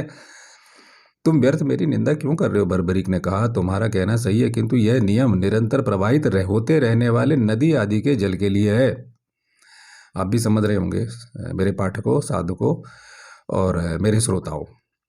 किंतु यह नियम निरंतर प्रवाहित होते रहने वाले नदी आदि के जल के लिए तो कुआं है, यानी कूप, सरोवर आदि का स्थावर जल इसके लिए नहीं होता कि आदमी उसमें अपवित्र कर दे, घुस जाए। अब कोई कुएं का पानी पीने उसमें घुस जाए तो पवित्रता रखी जाती है, तो आप भी जानते हैं सब लोग। तो कूप, सरोवर आदि स्थावर जल के लिए नहीं, इनमें प्रविष्ट होने के पूर्व जल लेकर बाहरी हाथ पैर धो लेने का विधान निश्चित किया गया है। क्या तुमने पितामह ब्रह्मा जी के द्वारा कहा गया यह श्लोक नहीं सुना? और ये स्कंद पुराण का और अध्याय दिया हुआ है, और 64 और 24वां, ठीक है। अब ये स्कंद पुराण पुराना है और महाभारत नया है, तो ये कैसे लिख गया? बिल्कुल वही है, यह प्रसंग है कि इनके जन्म से पहले लिखा गया है। ये प्रसंग कि ये होगा, बर्बरी होगा, अभी आप सुन रहे हैं ना कि वहाँ ये होगा, तो इस तरह से। तो जल में मलमूत्र, जैसे रामायण वाल्मीकि द्वारा 10,000 साल पहले लिख दी गई, और योग वशिष्ठ में राम का वर्णन है कि राम को किशोरावस्था में वैराग्य होता है, और अब ब्रह्म है वो, ऐसा दिखाया गया है। अब वो तो लीला करने आए हुए हैं, राम लीला करने आए हुए हैं, शत्रु संहार के लिए आए हुए हैं। लेकिन फिर योग वशिष्ठ वशिष्ठ जी उपदेश देते हैं और शुरू हो जाती है कथा और ज्ञान। तो ये सब पहले ही लिखा जा चुका है। तो बर्बरीक ने कहा, तुम्हारा कहना सही है, किंतु नियम निरंतर प्रवाहित होते रहने वाले नदी आदि के जल के लिए, कूप सरोवर आदि स्थावर जल के लिए, इनमें प्रविष्ट होने के पूर्व। तो ये ब्रह्मा जी का श्लोक सुनाते हैं, जो जल में मलमूत्र विष्ठा कफ थूक और कुल्ला छोड़ते हैं वे ब्रह्म हत्यारों के समान होते हैं, उन्हें ब्रह्म हत्या का पाप लगता है। अर्थात पवित्र आचरण वाले ब्राह्मण जो तपस्वी है, मंत्र बल संपन्न है, सदाचरण करता है, ऐसे ब्राह्मण की हत्या कर दी जाए तो सारे दोषों का उपसंहार है। ब्रह्म हत्या का दोष निवारण नहीं होता, घोर नरकों में वास करता है, इस जन्म में भी तड़प तड़प के मरता है। और इसलिए ब्राह्मणों की, ऐसे ब्राह्मण की अनिंदनीय निंदा किसी भी रूप में, प्रत्यक्ष और अप्रत्यक्ष रूप में नहीं करनी चाहिए। थूक और कुल्ला छोड़ते हैं, ब्रह्म हत्यारों के समान होते हैं। अतः तुम शीघ्र ही कुंड से बाहर निकल जाओ। यदि तुम्हारी इंद्रियां तुम्हारे वश में नहीं है तो तुम्हारा तीर्थाटन निरर्थक है। धर्मज्ञ पुरुषों ने कहा है, जिसके द्वारा समस्त क्रियाएं विकार रहित भाव से की जाती हैं वही तीर्थ का फल प्राप्त करता है। अब इतनी मन और इंद्रियां बस में रख के कौन तीर्थों का सेवन करता? पिकनिक मनाते हैं तीर्थों में जाके, तो फिर उन्हें दुर्गति की प्राप्ति होती है। तीर्थ कोई पिकनिक स्पॉट नहीं है, समझ जाइए। जो भी है, मेरी इस कथा को सुन रहे हैं, ये सारी बातें सुनकर भी भीमसेन ने उस पर कोई ध्यान नहीं दिया। तब बर्बरीक ने, यानी अपने बल से चूर थे वो, तब बर्बरीक ने उनके मस्तक को लक्ष्य बनाकर ईंट के टुकड़ों से मारना प्रारंभ कर दिया। ईंट यानी मिट्टी के ढेले जो ठोस थे, ईंट के टुकड़े। अब आपको ईंट शब्द जो है ना, ये आजकल का शब्द है, यानी पत्थर के टुकड़े। राजस्थान में पत्थर ईंट नहीं होती है, सब पत्थर के भवन होते हैं। अब जोधपुर पूरा पत्थरों से बना हुआ है, तो आप इसको ऐसे समझिए, अनुवादकर्ता ने थोड़ा गलत कर दिया। पत्थर के टुकड़ों से, जो वहाँ पे मकान के टूटे फूटे टुकड़े पड़े हुए थे किनारे पर, तो उसको शुद्ध करते हैं, इसलिए शंका रहित बात करें। तो उन टुकड़ों से मारना प्रारंभ कर दिया। उसे इस प्रकार प्रहार करते देखकर भीमसेन अपने को बचाते हुए फुर्ती से उछलकर कुंड से बाहर आ गए। फिर तो वे दोनों परस्पर एक दूसरे को ललकारते हुए आपस में भिड़ गए। कुछ ही देर में बर्बरीक के सामने भीमसेन दुर्बल पड़ने लगे। अंततः बर्बरीक ने भीमसेन को पकड़कर उठा लिया और वह जल में फेंकने के लिए समुद्र की ओर चल पड़ा। बर्बरीक को ऐसा करते देख देवाधिदेव भगवान शंकर ने आकाश में प्रकट होकर कहा, वत्स बर्बरीक, ये भरत कुल श्रेष्ठ तुम्हारे पितामह भीम हैं, यानी तुम्हारे दादा, इन्हें छोड़ दो। ये यहाँ अपने भाइयों और पत्नी द्रौपदी के साथ तीर्थ यात्रा के उद्देश्य से ही आए हैं। अब देखिए, वो बालक है और अपने दादा को उपदेश दे रहा है, लेकिन क्या है कि बड़े बड़े विद्वान भी प्यास में, भूख में, किसी अन्य अवस्थाओं में विचलित हो जाते हैं और उद्वेग को प्राप्त होते हैं। इसलिए मनुष्य को सदैव अपनी इंद्रियों पर नियंत्रण रखना चाहिए, जिससे वो संकट में ना पड़े, जैसे भीमसेन पड़ गए। ये तुम्हारे द्वारा सभी प्रकार से सम्मान पाने योग्य है। भगवान शंकर की ये वाणी सुनकर के अब बर्बरीक जैसा आप कहेंगे कि भाई इतनी बड़ी शंकर जी के दर्शन तो बड़े तपस्या के बाद हो रही है। भाई वो कौन है? यक्ष भी उनका है जो पूर्व जन्म का। भीमसेन कौन है? अंश अवतार हैं, ये सब देवताओं के अवतार हैं, वायुपुत्र हैं भीमसेन। ये सब घटनाएं पूर्व क्रम से लिख दी जा चुकी हैं कि ऐसा ऐसा होगा।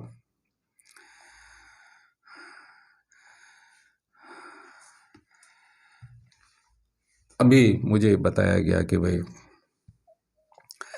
कि सृष्टि की तो उत्पत्ति हुई नहीं। योग वशिष्ठ कहता है सृष्टि की उत्पत्ति हुई नहीं। अब हम मान लें ये वहाँ है जहाँ हम उस अवस्था में पहुँच जाए कि कभी हुई नहीं सृष्टि की उत्पत्ति, तो जो योग माया के मूल में पहुँच गया, ब्रह्म में स्थित हो गया, वही तो कह सकता है कि सृष्टि की उत्पत्ति हुई नहीं। ना वहाँ कहने को है ना सुनने को, वहाँ कोई सृष्टि नहीं है, वहाँ कोई माया नहीं। और सब कुछ कितना ठोस है, हर वस्तु सब कुछ सक्रिय है। इतने लोग मरने के बाद भी आपको छुटकारा नहीं, विभिन्न लोकांतरों में जाना पड़ेगा जब तक आप परम गति को, उत्तम गति को प्राप्त नहीं हो जाते, योग की या तंत्र की सर्वोच्च अवस्था को प्राप्त नहीं हो जाते। ये शब्द मैं दे रहा हूं, सर्वोच्च अवस्था। अब गुमनाम सिंह जी ने पूछा है कि निर्विकल्प समाधि के बारे में पूछा है। निर्विकल्प अवस्था क्या समाधि है भाई? अभी ज़मीन पे देखिए, मैं आपका उत्साह नहीं तोड़ रहा, लेकिन आप सुनिए ना।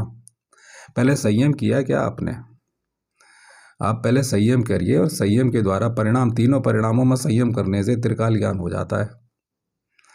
कुछ कर लीजिए, अग्नि तत्व पे संयम कर लीजिए ना, पतंजलि कह रहे हैं। या आप प्राण को समान में हवन कर दीजिए, चलिए।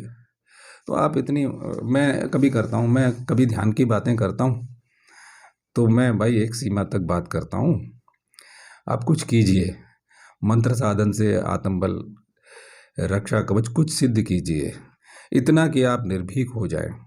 10 आदमी भी खड़े हों तो आप आँख मिला के बात कर सकें, उनकी बुद्धियां भ्रमित हो जाएं, आप पर हमला ना कर सकें। मैंने हमेशा परिभाषा दी है कि अहिंसा का ये मतलब नहीं होता कि दूसरे को हम अपनी हिंसा करने दें। ये महावीर, बुद्ध, कबीर का मार्ग नहीं है। इनकी ठोकाई पिटाई होती रही, इन्हें खदेड़ा गया, इनकी सबकी कहानियां हैं, सब ऐसे ही उपदेश देते हैं, तो यही चलेगा फिर। तो गीता है, घेरंड है, पतंजलि है, इनके मार्ग का अनुसरण करोगे तो आप परीक्षा पे उतरो। पहले आप प्राण तत्व की, किसी एक प्राण तत्व की साधना करिए, योग साधना। गीता पूरी खड़ी हुई है। पितरों आदि का ध्यान रखिए, आपकी जिम्मेदारी है, नहीं तो आपको रोक लिया जाएगा बिना उसके, क्योंकि आखिर में भी पितरयान देवयान मार्ग कहा गया। ये जितने लोग हैं, राधा स्वामी, फलाने स्वामी, डिमके स्वामी, जितने मार्ग हैं, स्वयंभू गुरु जितने हैं, जिन्हें गुरु बनना था वो मेरे द्वारा निकाले गए हैं कुछ, और कुछ अपने आप छोड़ के भाग गए मेरे अनुशासन से। तो उन्हें स्वयं वो अपने मार्ग चलाने, ये जो क्या करेंगे, वो हमेशा इनकार करेंगे।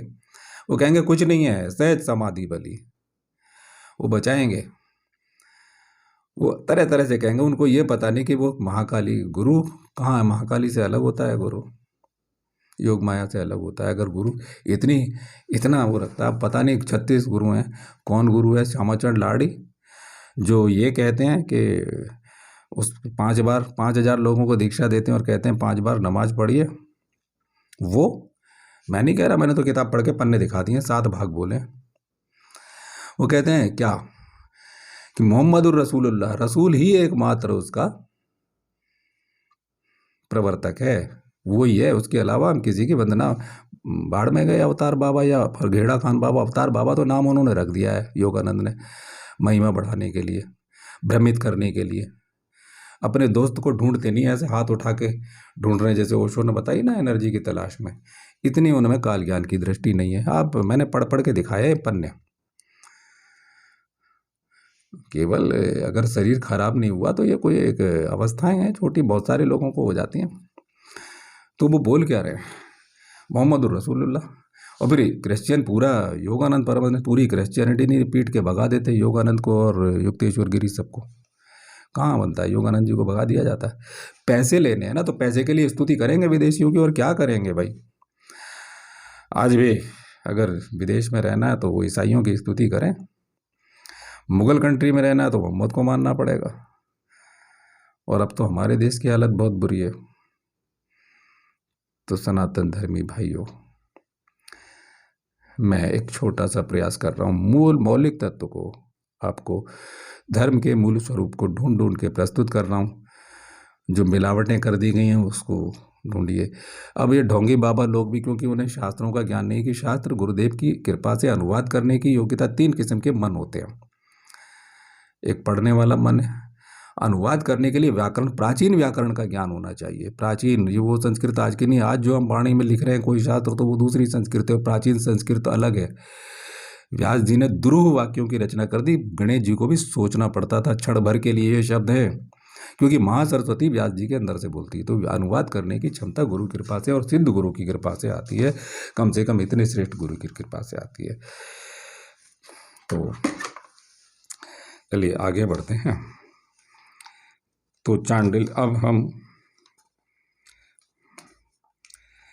भगवान शंकर प्रकट हो गए, प्रकट होना चाहिए उन्हें, क्यों नहीं होंगे?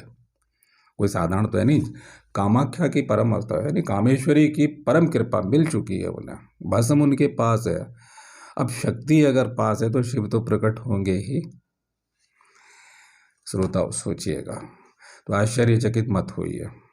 भगवान शंकर की ये वाणी सुनकर बर्बरीक भीमसेन को छोड़कर उनके पैरों पर गिर पड़ा और अत्यंत दुखी होकर कहने लगा, ओह, मुझे बारंबार धिक्कार है, पुत्र भी ऐसा था। आज मैंने अत्यंत दारुण पाप कर डाला। उसकी बात सुनकर भीमसेन ने उसे हृदय से लगाकर सभी प्रकार से सांत्वना देने का प्रयत्न किया, लेकिन बर्बरीक आत्मग्लानि से अत्यंत पीड़ित हो रहा था। उसने कहा, पितामह, अब मुझे जीने का कोई अधिकार नहीं है। मुझसे आपका जो अपमान हुआ है उसका प्रायश्चित शास्त्रों में केवल मृत्यु ही है। अतः मेरे जिस शरीर द्वारा आपको पीड़ा पहुंची है उसे मैं आज इसी महिसागर के संगम में विसर्जित किए देता हूं। ऐसा कहकर शोक संतप्त बर्बरीक समुद्र के भीतर प्रविष्ट हो गया। तब तत्क्षण ही वहां सिद्धांबिका आदि देवियां उपस्थित हो गईं। वे कहने लगी, वीरवर बर्बरीक, शास्त्रों का कहना है कि अनजान में किए हुए पापों का कोई दोष नहीं लगता। सिद्धांबिका, सिद्धदात्री, सिद्धदात्री पढ़ा है ना, सुना है ना, तो वो सिद्धांबिका नवरात्रि में जो है, तो नवरात्रि के प्रसंग है। और ज्ञानी भाई, आप अनेक जागरणों में मेरा नाम लेते हो, आप मेरे शिष्य नहीं हो, फिर भी आप गुरुओं जैसा, क्योंकि शास्त्र कहता है, गीता कहती है गुरुजन शब्द आया है कि गुरुजन, जो गुरु तो नहीं है लेकिन गुरु के समान है। आप, मैंने देखा है, मुझे लोग बताते हैं अनेक जागरणों में कि ये पंडित घनश्याम वत्स गुरुदेव ने ऐसा कहा है। ये आपकी मान्यता है, आप मुझे सम्मान देते हो। आप विदेश भी जा चुके हो, दूर दूर जाते हो, भारत के उत्तर प्रदेश में तो आप कई जगह जा ही चुके हो, दूर दूर जाते हो, और गाजियाबाद, एनसीआर, दिल्ली आपका क्षेत्र है ही है। तो आप चाहें तो ये कथा सुना सकते हैं, तारा रानी की कथा की जगह ये नवरात्रि में सुनाने योग्य कथा है। इसे कंठस्थ आप याद कर लेंगे तो मुझे लगता है इससे वो जो झूठी कहानी है तारा रानी की, जो मैंने इससे पहले अंक में बताई है, वो झूठ फैलाने का मौका नहीं मिलेगा। और बाद में आपने फ़ोन पे कहा है तो अब इस पर भी कर दें कि ये आपके संगीत के गुरुओं ने कथा चलाई हुई है और ये कुछ अच्छा कीजिए, तो इससे लोगों में अच्छा संदेश जाएगा, या और कोई भी जो है। खैर, अतः तुम्हें किसी प्रकार भी दुखी नहीं होना चाहिए। तो सिद्धांबिका आदि देवियां उपस्थित हो गईं और वह कहने लगी, वीरवर बर्बरीक, शास्त्रों का कहना अनजान में किए हुए पाप का कोई दोष नहीं लगता। अतः तुम्हें किसी प्रकार भी दुखी नहीं होना चाहिए। यह देखो, तुम्हारे पिता में भीमसेन तुम्हारे पीछे पीछे पुत्र पुत्र कहते हुए दौड़े चले आ रहे हैं। यदि तुम अपने शरीर का परित्याग करोगे तो वे भी स्वयं को जीवित न रखेंगे। ऐसी स्थिति में तुम्हें महान अपयश रूप पाप का भागी होना पड़ेगा। अतः हे महाप्राज्ञ, तुम ऐसा सोचकर अपने शरीर को धारण करो। थोड़े ही समय बाद भगवान श्री कृष्ण के हाथों तुम्हारा उद्धार होगा। उनके हाथों से मारे जाकर तुम परम मोक्ष को प्राप्त करोगे। तुम उस समय की प्रतीक्षा करते हुए यहीं सुखपूर्वक निवास करो। वाकई में मनुष्य को अपने सारे कार्य पहले ही निपटा देने चाहिए। मैं भी इसी विचार का अनुसरण कर रहा हूँ, जिसके लेने देने, क्योंकि अचानक से आदमी मर जाता है। मैं पेशे से ज्योतिषियों बहुतों को देखा है, बहुत सारे कथा, उनके कपड़े, उनके सामान, उनके जेवर सब यहीं रह जाते हैं, सोचते हैं सब दूसरे खाते हैं, दूसरे लेते हैं, उनके नगद नोट सब कुछ छूट जाता है, सब दूसरों का हो जाता है। तो ऐसी अवस्था में प्राप्त हो जाए कि हम मृत्यु की प्रतीक्षा कर सकें कि अब हम परम गति को, जो भी हमें प्रक्रिया मिली हुई है किसी भी मार्ग में, और मरने से पहले उस पर काया प्रवेश या योग विद्या को हम अर्जित कर लें, जो भगवान ने गीता में कही है, पतंजलि ने कही है, या भगवान कहते हैं कि मृत्यु इस तरह की जानी चाहिए। तो वो प्राणोत्थान जो है तो पहले ही करके देख लेना चाहिए। तो ये सही मार्ग है। बाकी ओशो की ध्यान पद्धतियाँ, ढोंगियों की ध्यान पद्धतियाँ, गए ये करो वो करो, मैंने आज तक कभी कोई ध्यान की चर्चा नहीं की, और हमेशा ये कहा है कि ध्यान तो हो नहीं सकता। ध्यान तो दूसरा हिस्सा है, आपको किनारे ले जाकर प्रत्याहार है, मंत्र साधना है, वो हिस्सा, वो तो दूसरा हिस्सा है। वो आपको चुंबक की तरह खींच लेगा, आपकी धड़कनें, सांसें खुद बंद कर देगा, आपको शक्ति प्रदान करेगा। आपको बाहर से टेस्ट किया जाए तो अग्नि तत्व आपको छूने से लगना चाहिए। आपके हाथ अगर आपके शरीर में आप नाभि पे कर रहे हैं तो आपको अगर मैं छू के देखूं तो आप, मेरा हाथ जल जाएगा। अगर आप वाकई में आपने समान वायु जय किया है तो लगेगा कि जैसे गर्म आलू छू लिया मैंने, कुछ देखे हैं लोग, मैं अपने बारे में तो कोई नहीं कहता, लेकिन मैंने ऐसे लोग देखे हैं, रहा हूँ ऐसे लोगों के लिए। और गुरुदेव की कृपा से मुझे ये मार्ग प्रशस्त है। चल रहे हैं, अभी ABCD ज़िंदगी की शुरू की है, अभी शुरू की है और अभी टाइम हो गया। बस ये ज़िंदगी ऐसे ही हाथ से निकल जाती है प्रियवरों। मुझे सुनने वाले कुछ मुट्ठी भर लोगों, बहुत से लोगों ने मुझे लगता ही नहीं, जो मुझे सुन रहे हैं, एक अपनापन दिया है। मुझे अपनी तकलीफ़ें सुनाते हैं, लिख भी देते हैं अपने अनुभव मुझ पर भरोसा करके। तो अतः हे महाराज, तुम ऐसा सोचकर अपने शरीर का धारण करो, थोड़े ही समय बाद भगवान श्री कृष्ण के हाथों, या अच्छा ये पढ़ लिया मैंने, यहीं सुखपूर्वक निवास करोगे। देवियों की यह बात मानकर बर्बरीक दुखी मन से समुद्र के बाहर निकल आया। तब देवियों ने बर्बरीक की प्रशंसा करते हुए कहा, बर्बरीक, तू चंडिका देवी के कार्य सिद्धि के लिए बहुत बड़ा युद्ध करेगा, इसलिए संसार में चांडिल नाम से प्रसिद्ध होकर चिरकाल के लिए सबका पूजनीय होगा। तो ये तमाम शक्तियां साहब आपको मिलेंगी कहाँ? ये सारी तरंगे आपको खाटू श्याम बाबा में मिलेंगी, उस स्थान पर मिलेंगी। किन तरंगों से आपको जुड़ना है, ये आपका कार्य है। महातांत्रिक पीठ, सारे तीनों शक्तियों का महातांत्रिक पीठ। घोर संकट दुख में अगर पड़ गए हैं, जीवन का मार्ग नहीं सुझाई दे रहा है, तो राजस्थान वालों, ये खाली भजन पूजन करके आप अपना दायित्व पूर्ण कर लेते हो। ये साधना की भूमि है, तेजस्वी भूमि है, ये कामाख्या पीठ का प्रयोग स्वरूप है, उग्र स्वरूप है, अनंत दिव्य शक्ति है, पूरे प्रलयकालीन शक्ति का ये केंद्र है। और अभी है, क्योंकि अभी यहाँ तो अंडरग्राउंड एकांत साधना कक्ष मंदिर कमेटी की तरफ से बनने चाहिए, लोगों को सुविधा दी जानी चाहिए, भले ही वो कुछ दान पुण्य ले लें और उन्हें सुविधा दें। तो और रिसर्च सेंटर होना चाहिए, तंत्र साधना का एक केंद्र बनना चाहिए। मैंने बोल दिया, क्या पता कालांतर में हम नहीं रहेंगे, मैं नहीं रहूँगा, लेकिन कोई सुनेगा, और क्योंकि लोग आते रहते हैं, हम जा रहे हैं, दूसरा आ रहा है, तो कोई सुनेगा, कोई धनवान व्यक्ति, प्रभावशाली व्यक्ति। हमें तो जिंदगी में एकांत सेवन, अपने आत्मोद्धार के लिए हम आए हुए हैं। तो लेकिन कोई इस कार्य का बीड़ा उठाएगा तो उस स्थान पर ये सब करेगा।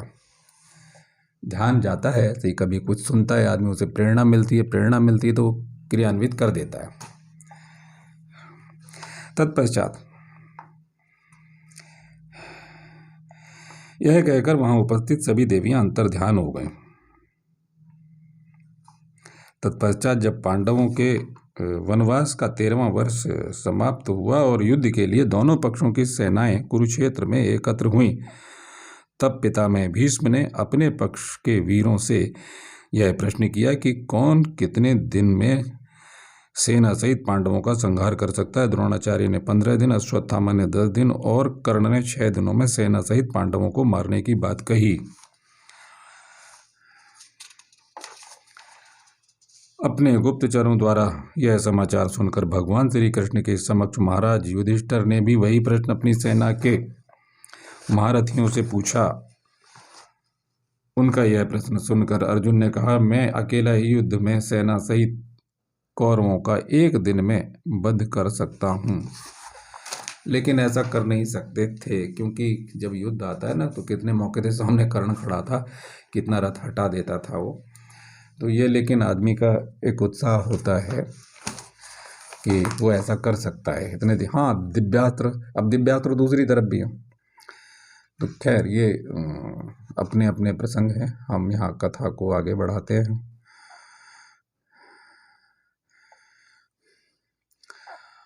तो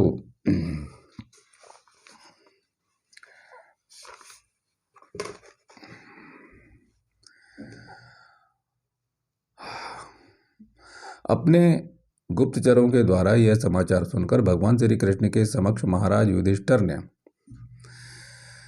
ने भी वही प्रश्न अपनी सेना के महारथियों से पूछा। और उनके ये प्रश्न सुनकर अर्जुन ने कहा, मैं अकेला ही युद्ध में सेना सहित कौरवों का एक दिन में वध कर सकता हूं। अर्जुन की यह बात सुनकर बरीबरीक ने हंसते हुए कहा, आप सभी लोग यहीं बैठकर सारा खेल देखें। जो होता है ना, कोई कहता प्रत्यक्ष को प्रमाण की क्या जरूरत है।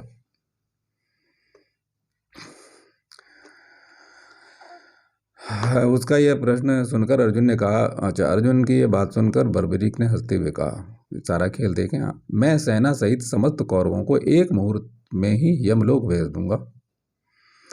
बर्बरीक की बात सुनकर के भगवान श्री कृष्ण ने कहा, वत्स, भीष्म, द्रोण, कृपाचार्य, कर्ण और अश्वत्थामा जैसे महारथियों में से संरक्षित कौरवों की इस विशाल वाहिनी को तुम किस प्रकार मुहूर्त भर में ही, यानी एक मुहूर्त में ही यमलोक भेज दोगे? भगवान श्री कृष्ण का प्रश्न सुनकर वीरवर बर्बरीक ने अपने विशाल धनुष पर एक बाण चढ़ाकर उसे भस्म पूरित करके छोड़ दिया। समझ गए होंगे, ये 3 शक्तियां, इच्छा शक्ति है, ये छोड़ दिया। अब क्रिया होनी ही बाकी है, हाँ? अभी छोड़ा है। और फिर संहार है, वो जो संहार हुआ नहीं, ज्ञान शक्ति महा सरस्वती की, जो क्योंकि सारा अनंत ब्रह्मांड उन 3 शक्तियों के अधीन है, उससे ही चल रहा है, उत्पत्ति, पालन और संहार। तो सेना सहित हम लोग भेज दूंगा। बर्बरीक, वत्स, भगवान श्री कृष्ण का प्रश्न सुनकर बर्बरीक ने अपने विशाल धनुष पर एक बाण चढ़ाकर उसे भस्म पूरित करके छोड़ दिया। उस बाण से निकलने वाली भस्म दोनों सेनाओं के योद्धाओं के मर्म स्थल पर जाकर के गिरी। केवल 5 पांडव, कृपाचार्य और अश्वत्थामा के शरीर से उसका स्पर्श नहीं हुआ, यानी वो कालातीत थे, इन्हें आखिर तक रहना था।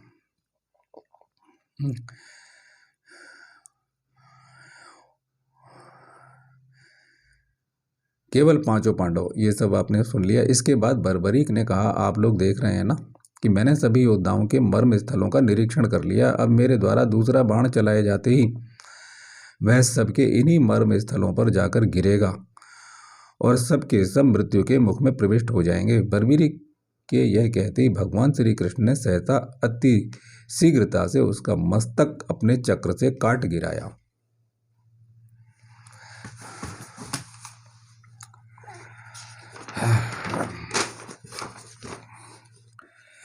भगवान श्री कृष्ण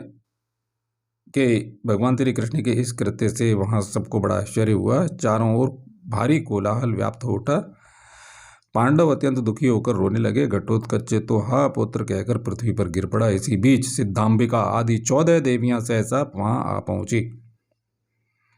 उन्होंने घटोत्कच और पांडवों को सांत्वना देते हुए बर्बरीक के पूर्व जन्म के वृत्तांत को सबको अवगत कराया और उन्होंने कहा कि ब्रह्मा जी ने जब बर्बरीक के पूर्व रूप सूर्यवर्चा यक्ष को श्री कृष्ण भगवान के हाथों मारे जाने का शाप दिया था, तब उसने श्री विष्णु भगवान से यह याचना की थी कि भगवान यदि इस प्रकार मेरे शरीर का नाश होने वाला है तो मेरी एक प्रार्थना अवश्य स्वीकार करें। जन्म से ही मुझे ऐसी बुद्धि दीजिएगा जो सब अर्थों को सिद्ध करने वाली हो, ऐसी बुद्धि मुझे दीजिएगा। उसकी यह प्रार्थना सुनकर भगवान विष्णु ने देव सभा में कहा, ऐसा ही होगा। देवियां तुम्हारे मस्तक की पूजा करेंगे, तुम सबके पूज्य हो जाओगे। इसके पश्चात भगवान श्री कृष्ण ने चंडिका देवी से कहा, देवी, यह भक्त का मस्तक है, इसे अमृत से सिंचित कर राहु की भांति अजर अमर बना दो। देवी ने वैसा ही किया। जीवित होकर उस मस्तक ने भगवान श्री कृष्ण को प्रणाम करके कहा, भगवान, मैं महाभारत का संपूर्ण युद्ध देखना चाहता हूँ, मेरी यह प्रार्थना स्वीकार करें। तब भगवान श्री कृष्ण ने कहा, वत्स, अब तक यह पृथ्वी, नक्षत्र, चंद्रमा तथा सूर्य, जब तक यह पृथ्वी पर नक्षत्र, चंद्रमा तथा सूर्य रहेंगे तब तक तुम सब लोगों द्वारा पूजनीय रहोगे। अब तुम इस पवित्र शिखर पर विराजमान हो, वहीं से तुम महाभारत का युद्ध अवलोकन करना। सिर्फ भगवान श्री कृष्ण के ऐसा कहते ही समस्त देवियां वहां से अंतर्ध्यान हो गईं। बर्बरीक का मस्तक पर्वत शिखर पर ही स्थित हो गया। महाभारत युद्ध की समाप्ति के बाद यह विवाद छिड़ा कि कौरव पक्ष के प्रधान महारथियों का वध किसने किया। धर्मराज युधिष्ठिर सारा श्रेय भगवान श्री कृष्ण को ही दे रहे थे, किंतु भीमसेन सोचते थे कि राजा दुर्योधन और उसके सारे भाइयों को तो मैंने मारा है, फिर एकमात्र श्री कृष्ण की ही इतनी प्रशंसा क्यों की जा रही है। अंत में यह निर्णय किया गया कि इस प्रश्न का निराकरण पर्वत शिखर पर स्थित बर्बरीक के मस्तक से कराया जाए। भीम ने उस पर्वत शिखर के पास जाकर बर्बरीक के मस्तक से पूछा, बेटा तुमने महाभारत का यह पूरा युद्ध देखा है, तुम बताओ कि कौरवों का संहार किसने किया है। बर्बरीक ने कहा, समस्त शत्रुओं के साथ पांडवों की ओर से मैंने केवल एक पुरुष को युद्ध करते देखा है। उस पुरुष की बाईं तरफ 5 मुख थे और 10 हाथ थे, जिसमें वह विविध आयुध धारण किए हुए था। उसकी दाहिनी ओर मुख और 4 भुजाएं थी, जो चक्र आदि अस्त्र शस्त्रों से सुसज्जित थीं। उनकी बाईं ओर से मस्तक जटाओं से सुशोभित थे और दाहिनी ओर के मस्तक पर मुकुट चमक रहा था। उसने बाईं ओर भस्म तथा दाहिनी ओर चंदन का लेप कर रखा था। उसके बाईं ओर चंद्रकला तथा दाहिनी ओर कौस्तुभ मणि कौस्तुभ मणि की शोभा छिटक रही थी। इस पुरुष के अतिरिक्त मैंने किसी अन्य को भी कौरव महारथियों से युद्ध करते नहीं देखा। बर्बरीक के इतना कहते ही आकाश मंडल से साधु साधु की ध्वनि से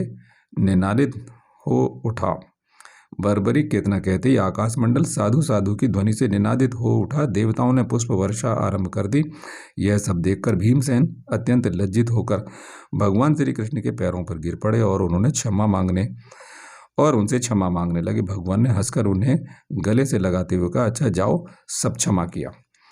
इसके बाद भीमसेन को साथ लेकर के भगवान श्री कृष्ण पुनः बर्बरीक के पास गए और उससे कहा, तुमको इस क्षेत्र का त्याग नहीं करना चाहिए। हम लोगों से जो अपराध हो गए हों उन्हें विस्मृत कर देना चाहिए। इस स्थान पर तुम संपूर्ण लोगों द्वारा पूजित और सम्मानित होगे। तुम्हारी वीरता और उदारता की कथा युगों तक गूंजती रहेगी। आजकल कुछ भक्तों की आस्था और विश्वास के अनुरूप यही बर्बरीक श्याम प्रभु के नाम से प्रसिद्ध हैं। अनेक स्थानों पर इनके मंदिर बने हैं, जहां भक्तजनों के द्वारा कीर्तन, भजन एवं श्रृंगार आदि के कार्यक्रम होते हैं। एक और बात मुझे आप लोगों से कहनी है,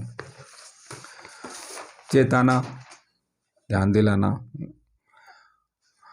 जागते रहो कहना, सावधान रहना, ये मेरा कर्तव्य है। उन लोगों के लिए जो मुझ में रुचि लेते हैं, मेरी बात को प्रमाण समझते हैं। तो प्रिय साधकों, प्रिय श्रोताओं, आजकल खाटू बाबा के नाम पर सवारियां भी आती हैं। तो मैं आपको बता दूं, वो अनंत शक्ति संपन्न खाटू बाबा किसी के शरीर में आ जाएं तो उसका भाव बन के खंडित हो जाएगा, शरीर उड़ जाएगा, कण कण बिखर जाएगा।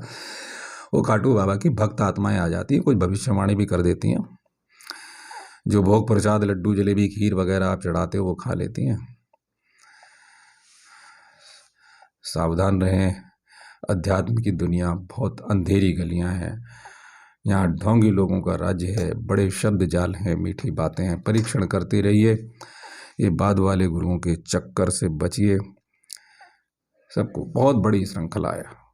2500 साल के अंदर ये जितने गुरु हो गए, ये सनातन धर्म का नाश करने वाले, आपको खंडित करने वाले, गीता प्रमाण है। और जितने मूल ग्रंथ हैं हमारे, ओशो की वाणी से, ओशो बुद्ध की दृष्टि से व्याख्या कर देंगे, कोई नानक की दृष्टि से व्याख्या करेगा। सबकी अपनी अपनी मूल वो होता है जो शुद्ध मौलिक चेतना को आपके लिए प्रस्तुत करे। ओम तत्सत। आप सबको शुभकामनाएं।